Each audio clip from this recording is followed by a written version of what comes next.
Yo, it's ODB, and we're going to look back at Truckin' September 2001. Appreciate all the support here. Make sure you like and comment. Really appreciate it. And I mentioned in the past, the amount of content in one issue of Truckin' is mind-blowing. Of course, there were 12 per year. And we recently looked at Chris's full-size Chevy. Now, badass truck. There's another truck in here that kind of ties into Florida, and this is Todzilla's 88 to 98. Now, the cool thing about this is we had Randy, Todd, and Tim on episode 300 of the podcast. They were coming across the country. Randy had picked up a dually. Well, Todd, who we hadn't had on the podcast before, this was his truck. And really, this truck was brand new.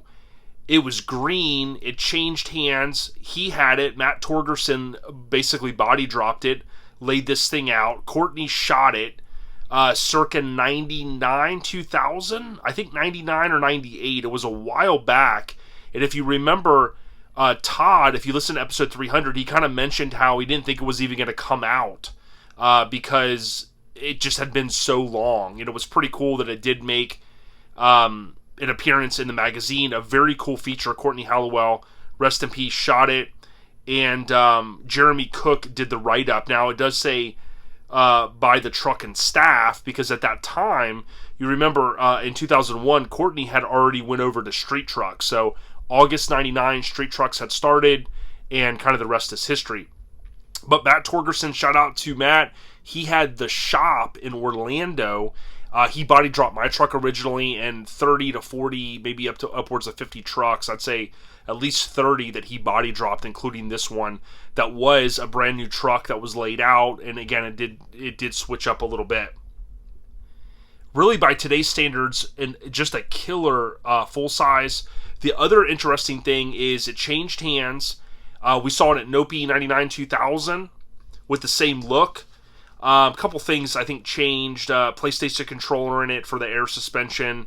And then this is the truck that Chaz ended up with. So as I switch the page, I got to remind myself, it was a 3-page feature.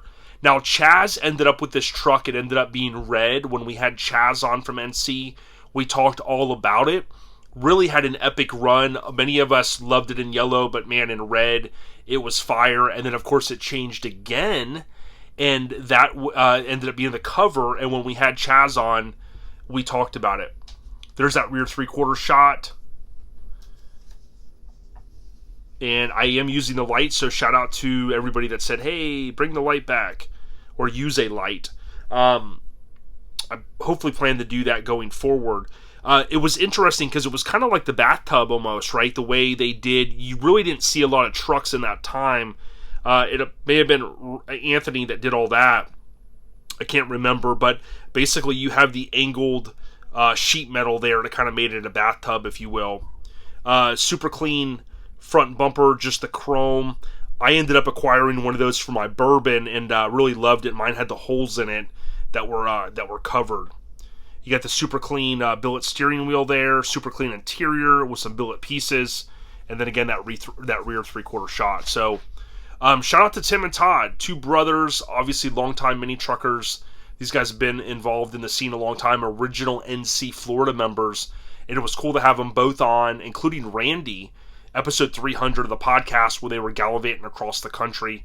Shout out to those guys. So, you guys remember this truck? Do you remember it in red? Do you remember it in that pewter with a little bit of gold accents when Chaz had it? Does anybody know, is it still around? A lot of history to this one. Green, yellow, red, pewter.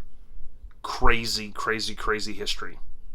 All right. If you like these videos, again, leave a comment. Really appreciate it. Check out OLP, Our Lifestyle Podcast, via most podcast apps. We really appreciate all the support.